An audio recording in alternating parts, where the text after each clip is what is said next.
At first, it looked like just another peaceful Saturday at Riverside Shopping Plaza. The polished floor gleamed under bright skylights, crowds of families moving in all directions. Some heading toward stores, others walking away with shopping bags. Children in hoodies and jackets, adults bundled against the air conditioning. The steady hum of weekend shoppers filling the space. Officer Sarah Chen walked her usual patrol route in her dark police uniform. Her partner Bruno, a powerful German shepherd with his distinctive tan and black coat, trotting calmly beside her, his official police vest marking him as a working K9. In the middle of the moving crowd, Bruno suddenly stopped cold. His ears shot forward, his muscular body went rigid, his intelligent dark eyes locked onto something ahead. A woman in a cream-colored coat walking with 3 children. To everyone else, they looked like any other family navigating the crowded plaza. 2 boys in hoodies walking ahead, a girl in a pink hoodie holding the woman's hand, and beside them, a smaller child in a bright yellow sweater. But to Bruno, something was desperately wrong. The child in yellow. Her small hand rested against the woman's white coat, but her fingers moved in a deliberate pattern, tugging at the fabric in quick succession. Once, twice, 3 times. Then her dark-haired head turned slightly, her eyes searching the crowd behind them. The silent plea was invisible to the hundreds of shoppers streaming past in both directions. No one else caught the desperate signal except him. Within seconds, Bruno planted his feet and refused to move forward on patrol. Sarah felt the sudden resistance on the leash. "Bruno, what is it, boy?" she asked, confused by her partner's laser focus, but Bruno wouldn't budge. His low whine cut through the ambient noise. A sound Sarah had learned over 5 years meant one thing: danger. What they were about to uncover would turn a routine Saturday into a desperate race against time to save 2 innocent lives. Stay until the end, because what this trained police dog understood in that silent moment will leave you speechless. Before we begin, make sure to hit like and subscribe for more incredible true stories. And I'm curious, have you ever witnessed an animal sense danger before humans realized something was wrong? Drop your experience in the comments below. Most people walked right past them without a second glance. Just another family navigating the crowded plaza on a busy Saturday afternoon. A woman in a cream-colored coat with black fur trim, her dark hair falling past her shoulders, moving through the stream of shoppers with 4 children in tow. Hundreds of families looked just like this one, weaving between stores, heading toward exits, living their ordinary weekend lives. But Bruno's eyes never left them. Sarah finally looked where her partner was staring, following his unwavering gaze through the shifting crowd. The woman walked with purposeful strides, her white coat standing out like a beacon against the sea of dark jackets and business attire. 2 boys in gray hoodies walked slightly ahead of her, their heads down, hands shoved in pockets. Behind them, a girl in a pink hoodie held the woman's left hand. And on the right side, the smallest child, a girl in a vibrant yellow sweater with dark hair cascading over her shoulders, wearing dark jeans, kept one small hand pressed against the woman's flowing coat. That's when Sarah noticed it. The child in yellow wasn't just walking alongside the woman. Her body language was all wrong. While the others moved forward with natural rhythm, she seemed almost resistant, her small frame rigid with tension. Her hand on the woman's coat wasn't the casual touch of a child seeking comfort. It was clutching, grasping, as if trying to hold on while simultaneously pulling away. To the crowd streaming past in business clothes and winter coats, briefcases swinging, shopping bags rustling, they just looked like any other family. To Bruno, something was desperately wrong. Sarah's trained eye began picking up the details. The boys ahead seemed emotionally disconnected, just mechanically placing one foot in front of the other. No typical boyish energy, No nudging each other. No pointing at store windows. But the two girls, especially the one in yellow, their body language screamed distress to anyone who knew how to read it. Or, in this case, to a nose and instinct honed by thousands of hours of training. Bruno's entire posture had shifted from relaxed patrol mode to high alert. Every muscle in his powerful body had gone taut beneath his police vest. His focus was laser-sharp, unwavering, his breathing deeper and more deliberate. Sarah had seen this stance before. During active threat scenarios in training, during dangerous calls in the field where lives hung in the balance. "Easy, Bruno," she whispered, her hand tightening slightly on his leash. But her own instincts were starting to fire warning signals through her nervous system. Something about this picture wasn't right. The woman's brisk, determined pace that seemed more like escape than casual shopping. The children's unnatural silence and stillness. The way the little girl in yellow kept glancing around, her dark eyes scanning faces in the crowd as if desperately searching for something or someone who could help. But Sarah had been wrong before. She'd approached families with the best intentions only to find everything was perfectly fine. Just an exhausted parent at the end of their rope, a cranky kid having a meltdown over not getting a toy, a completely innocent situation that left everyone embarrassed and defensive. She didn't want to be that officer who profiled innocent people or overstepped her authority based solely on a gut feeling. Professional caution made her hesitate. Bruno didn't hesitate. He took one deliberate step toward them, every muscle coiled and ready, his decision already made. Then the group started moving faster through the crowd. Not running exactly, but the woman's pace quickened noticeably, her cream coat flowing behind her like a sail as she navigated through the dense sea of Saturday shoppers. The children struggled to keep up, the boys in gray hoodies weaving awkwardly through clusters of adults, the girl in pink being pulled along so forcefully her arm stretched taut, and the smallest one in yellow almost stumbling as she tried to maintain contact with the woman's coat while matching the accelerated pace. Bruno immediately pulled on his leash, his powerful shoulders straining forward, resisting Sarah's gentle attempt to continue their normal patrol route. He wanted to follow them. Needed to follow them with an urgency Sarah had rarely felt from her partner. "Bruno, heel," Sarah commanded softly, using the tone that usually brought instant obedience, but her partner barely acknowledged her. His eyes remained locked on the retreating group as they moved deeper into the crowded plaza, where the throng of people in dark coats and winter jackets made it increasingly difficult to track them through the shifting masses. That's when Sarah caught it too. The child in the yellow sweater kept turning her head, looking back over her shoulder, her dark hair swinging with each desperate glance, searching the crowd behind them with unmistakable intensity.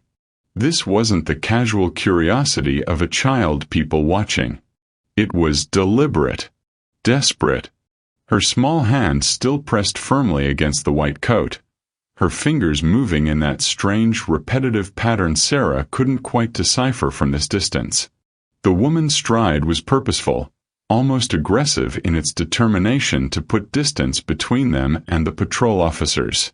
She wove expertly through clusters of shoppers, using the weekend crowd as cover, her cream coat disappearing and reappearing between bodies like a ghost. Even from 20 feet away, Sarah could see the woman speaking to the children in sharp, clipped tones. Her mouth moved quickly, issuing what were clearly commands rather than conversation. There was no affection in her body language, no patience, no maternal warmth. Just cold, controlling directions that made the children visible flinch and move faster, their small bodies responding to her words like trained animals responding to harsh correction. Bruno emitted a low whine, different from any of his usual sounds. It vibrated deep in his chest, urgent and insistent, a primal warning that raised the hair on Sarah's arms. She had learned this language over 5 years of partnership, 5 years of trusting this dog with her life. That particular sound meant only one thing: alert, threat, danger. Act now. The crowd kept shopping around them, completely oblivious to the silent drama unfolding. Announcements played cheerfully over speakers about flash sales and store promotions. A baby cried near the food court. Teenagers laughed as they walked past clutching bubble tea. Life continued normally, casually, safely all around them. But nothing about this situation was normal. Sarah made a split-second decision that went against her training to avoid confrontation without cause. She loosened her grip on Bruno's leash and gave him the freedom he'd been requesting. "Okay, boy. Show me." They moved toward the family, Bruno setting the pace, his training keeping him controlled but utterly determined. What Bruno had sensed was about to become terrifyingly clear. As they got closer, Sarah saw it happen in perfect clarity. The little girl in the yellow sweater, her dark hair falling to her shoulders, her small frame almost swallowed by the bright fabric, turned her head just slightly. Her fingers, still pressed against the woman's cream-colored coat, moved deliberately. Pull, pull, pull. 3 distinct tugs on the fabric, the motion so precise it seemed choreographed, her small hand creating a pattern that drew Sarah's eyes like a beacon cutting through fog. Then the child's eyes found Bruno, locked onto the German shepherd's alert face with an intensity that made Sarah's breath catch in her throat. The pattern was unmistakable now. This wasn't nervous fidgeting. This wasn't a restless child playing with fabric. This was intentional communication, desperate and deliberate. Then Sarah's memory flashed back 6 months like a lightning strike. She'd been at Lincoln Elementary School doing a safety demonstration with Bruno, standing in front of 70 third graders sitting cross-legged on the gymnasium floor, teaching kids about stranger danger, about asking for help, about signals they could use if they couldn't speak freely or were being watched. The 3-tug pattern on clothing, on a guardian's coat or hand, a silent distress signal that law enforcement and teachers had started teaching in schools nationwide after several high-profile abduction cases. "Oh my God," Sarah whispered, the pieces clicking together with horrifying clarity. The little girl in yellow had learned it. She'd remembered it. And she was using it right now, her small hand making the signal against the white coat while her dark eyes searched desperately for recognition in the crowd, praying someone would understand her silent scream. The woman noticed Sarah and Bruno approaching. Her entire demeanor shifted in an instant. The purposeful stride stuttered, the tension in her shoulders spiked, then the false smile returned, brighter and more brittle than before. But her eyes filled with something that looked like barely contained panic masked by forced friendliness. "Good afternoon, officer," the woman called out, her voice unnaturally loud and cheerful, cutting through the ambient noise of the plaza. She tried to steer the children in a different direction, her movements suddenly casual and unhurried. "We're just heading out, running late for a dentist appointment, you know how it is." But the little girl planted her feet for just a second, creating resistance. Her lips moved, forming words Sarah couldn't quite hear over the crowd noise, but the desperation carved into her young face was crystal clear, unmistakable. Bruno positioned himself directly in their path. Not aggressively. His training was flawless, but firmly, deliberately. He created a physical barrier without threatening, his powerful body and calm presence saying everything that needed to be said. "Stop. Wait. Something's wrong here." Sarah's heart was pounding now, adrenaline singing through her veins. Every instinct, every hour of training, every lesson Bruno had ever taught her about trusting his alerts, it all came together in this singular moment of decision. "Ma'am," Sarah said, keeping her voice professional and calm despite the electricity crackling through her nervous system, "I'd like to speak with you for just a moment, if that's okay." The woman's bright smile faltered like a mask slipping. Her grip on the children's wrists tightened visibly, fingers digging into small arms. The little girl made direct eye contact with Sarah, and mouthed one word clear as day: "Help." Everything happened in slow motion and lightning fast at the same time. Sarah introduced herself politely, professionally, her badge clearly visible, but her eyes were scanning every detail now with the precision of a trained investigator. The way the woman shifted her weight from foot to foot like a cornered animal calculating escape routes. The way the children, all of them, leaned subtly away from the woman instead of toward her for protection. The way the little girl in yellow was trembling, her small body vibrating with barely contained terror. "Is everything all right here?" Sarah asked, casually repositioning herself so the woman couldn't easily leave without physically pushing past a police officer and K-9 unit. "Of course." The woman's voice went up an octave, taking on a shrill quality that made nearby shoppers glance over. "These are my children, Emma and Lucas and the boys, and we're really late for a dentist appointment." She tugged on the girl's arms with visible force. "Come on, kids, say hello to the nice police officer." Neither girl spoke. The boy in the gray hoodie, Lucas apparently, pressed closer to his sister in yellow, seeking comfort from her rather than from the woman claiming to be their mother. Bruno moved closer to the children, closing the distance with deliberate steps.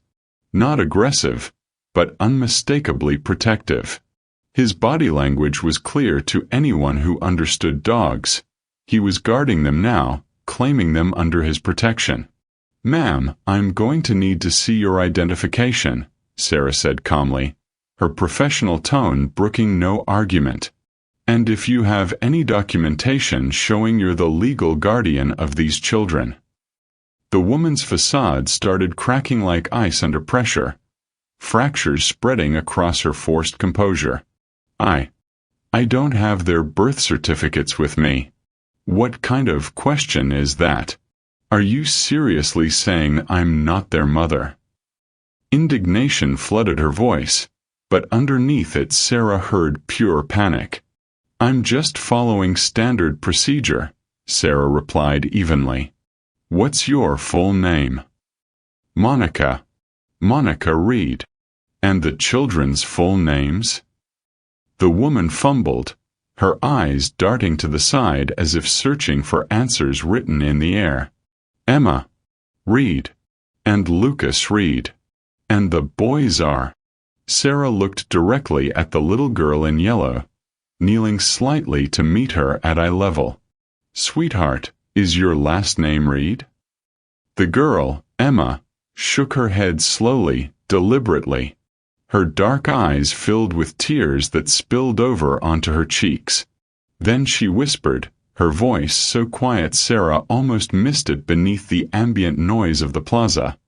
"That's not our mom." The woman's eyes went wide, her pupils dilating with shock.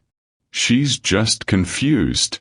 Kids say crazy things when they're tired and—" "Ma'am, please stay right where you are," Sarah said firmly, her hand moving to the radio clipped to her shoulder. She needed backup, and she needed it now. "Dispatch, this is Unit 12. I need backup at Riverside Plaza, main concourse near the East Wing. Possible 207A in progress." Bruno moved smoothly between the woman and the children, his stance completely protective, his powerful body creating an impenetrable barrier.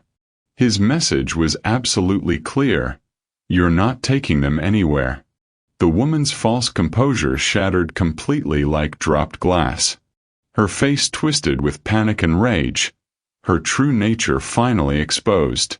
Sarah pressed the button on her radio, her voice steady despite the adrenaline coursing through her veins.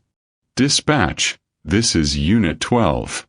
I need backup at Riverside Plaza, main concourse near the East Wing. Possible 207A. child endangerment situation in progress. Copy that. Unit 12. Units responding. ETA 3 minutes. The woman heard those words, units responding, and something inside her snapped like a overstretched wire.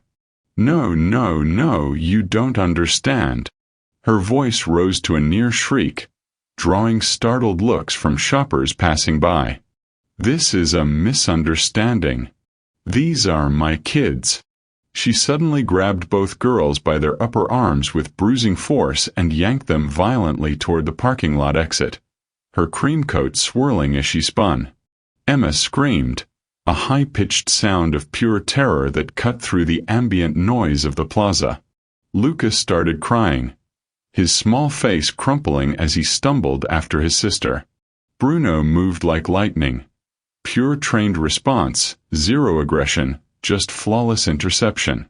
He surged forward with the speed and power of his years of training and planted himself directly in the woman's path, his solid body creating an immovable barrier that forced her to stop abruptly or trip over 80 pounds of determined German shepherd. Let them go. Now.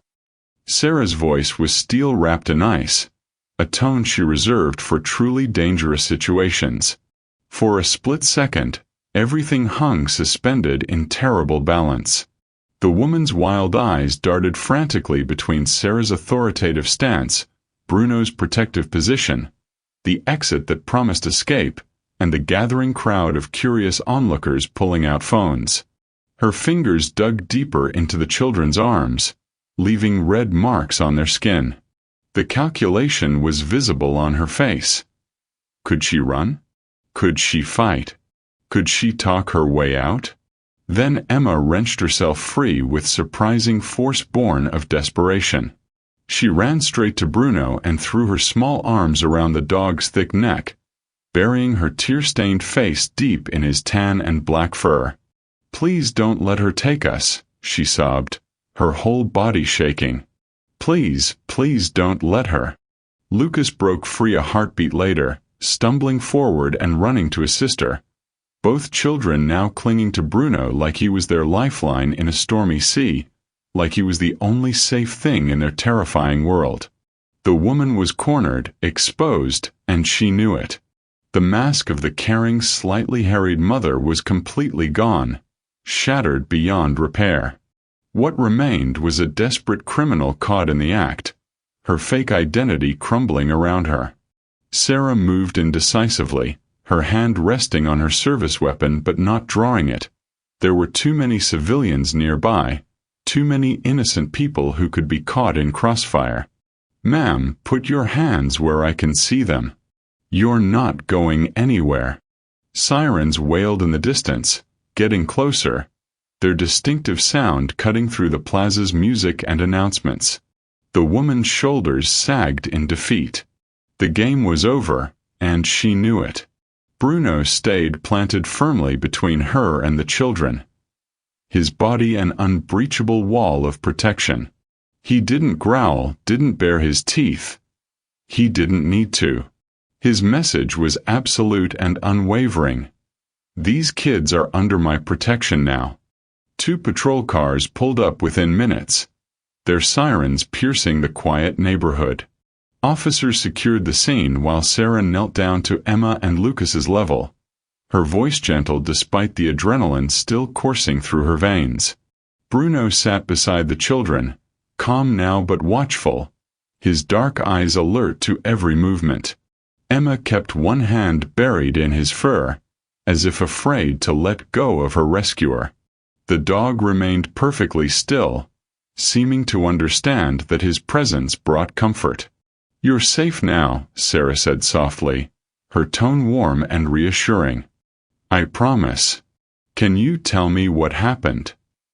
Emma's voice was small but steady, braver now that help had arrived. That's not our mom. Her name is Monica, but I don't think that's her real name. She took us from school 3 days ago. Lucas nodded vigorously, wiping his tears with the back of his hand. She said our mom sent her to pick us up. But she was lying.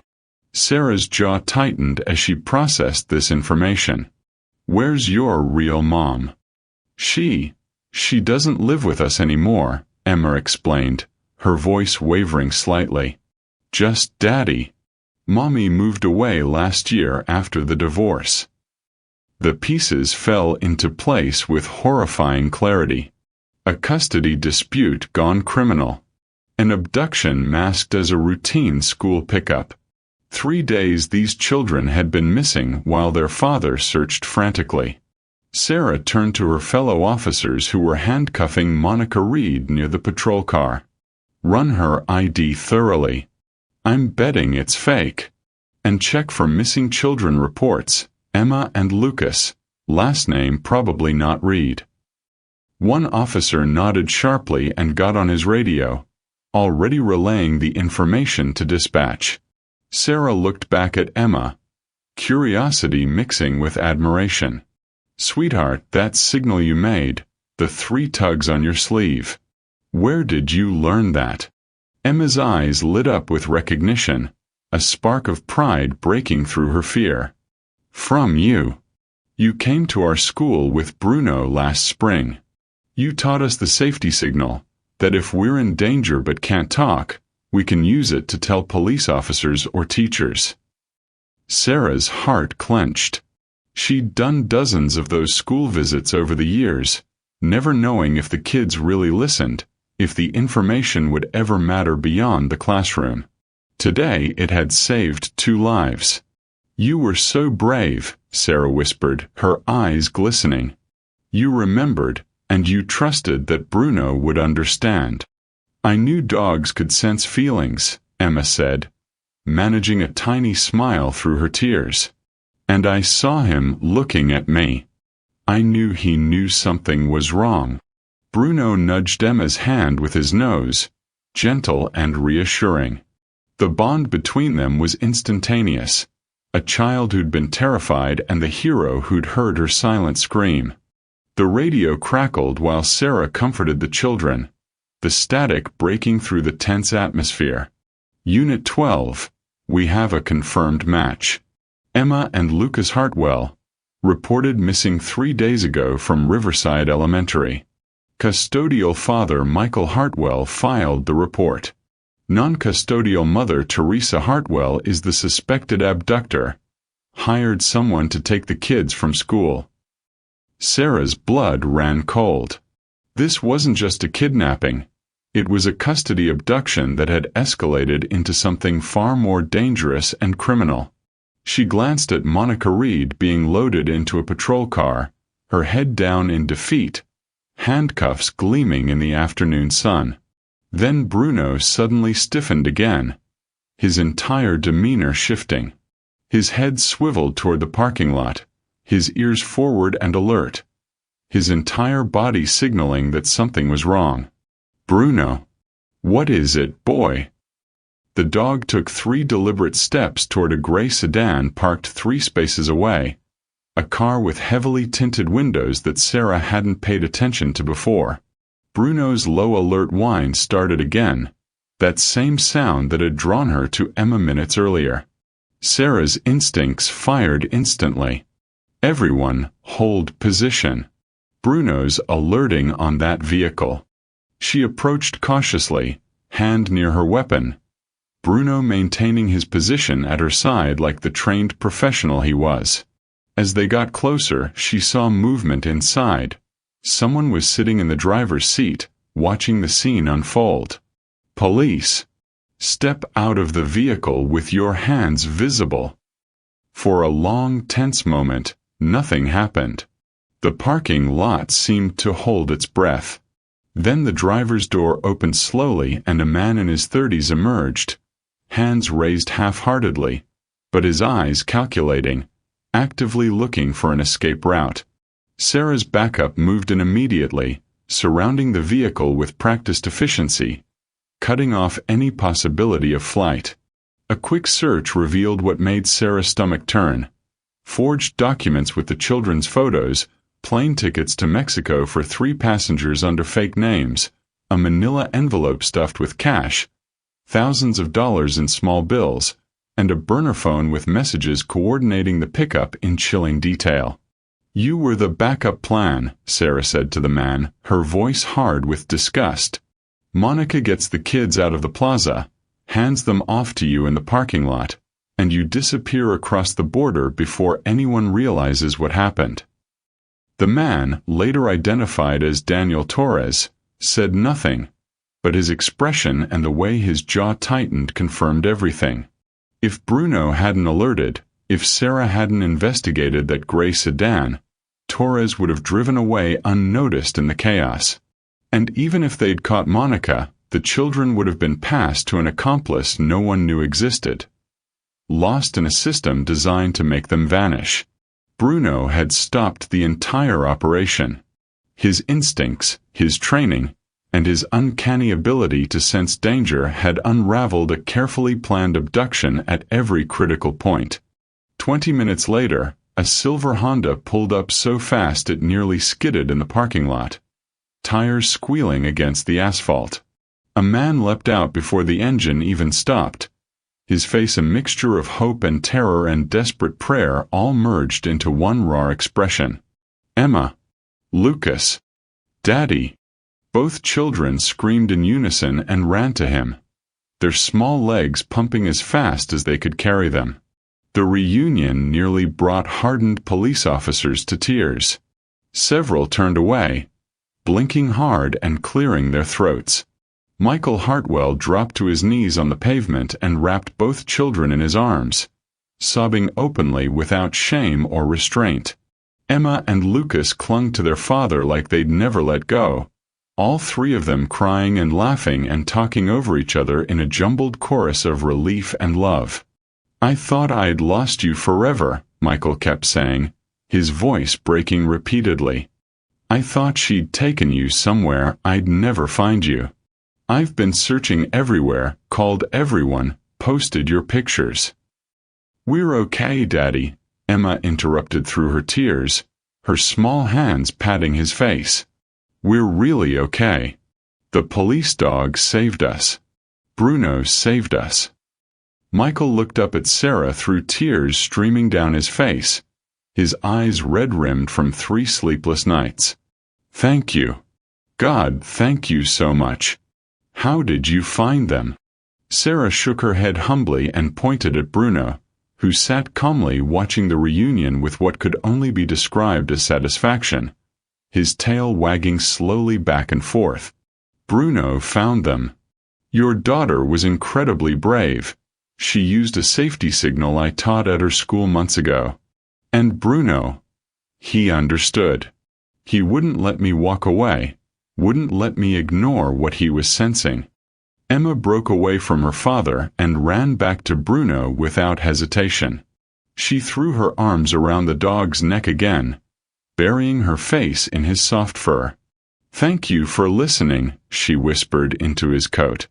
"Thank you for understanding when I couldn't say the words out loud." Bruno leaned into her embrace, his eyes soft and gentle, his tail wagging with genuine affection for this brave little girl. Lucas approached more shyly. He reached into his pocket and pulled out a small toy car, battered, scratched, and well-loved, clearly a treasured possession. "This is my favorite," he said quietly, offering it to Bruno with both hands. "You can have it. Heroes should get presents." Sarah smiled through her own tears, deeply touched by the gesture. "I'll keep it safe for him," she promised, accepting the tiny car with reverence. "He'll be honored." Michael approached Bruno and Sarah, his voice still thick with emotion, barely able to get the words out. "I'll never be able to repay what you've done today. Both of you saved my children's lives. Just love them," Sarah said simply, placing a gentle hand on his shoulder. "Keep them safe. And maybe teach other kids about the signal Emma used. It works. It really works." 3 weeks later, the K-9 unit received a formal commendation at a ceremony filled with colleagues, community members, and media. Chief Morrison stood before the assembled officers and press, praising the exceptional vigilance and thorough training that had rescued Emma and Lucas Hartwell from a kidnapping operation that would have trafficked them across international borders within hours. But Sarah knew the deeper truth. Without Bruno's extraordinary ability to read Emma's emotional state, without his persistent refusal to ignore what everyone else had walked right past, those children would have vanished forever into a nightmare no parent could imagine.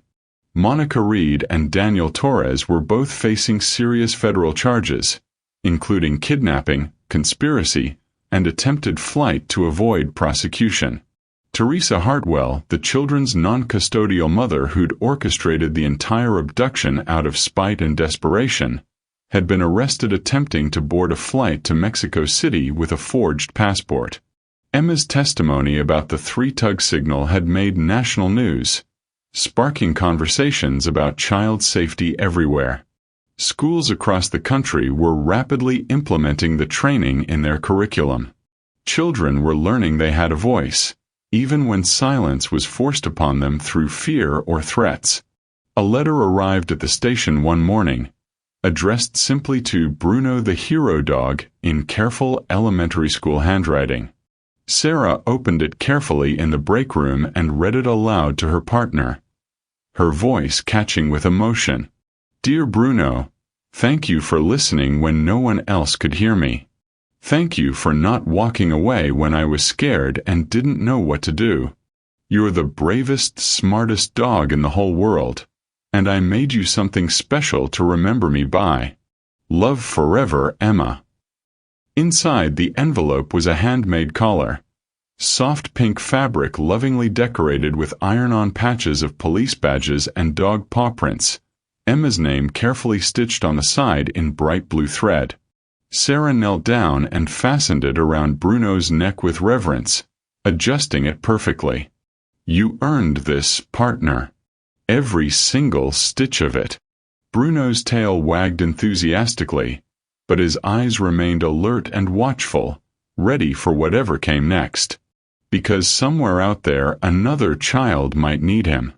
Another silent scream might call desperately for help. And Bruno would be listening, always listening. The final scene, Sarah and Bruno back on patrol at the shopping plaza. Just another Saturday afternoon weeks later.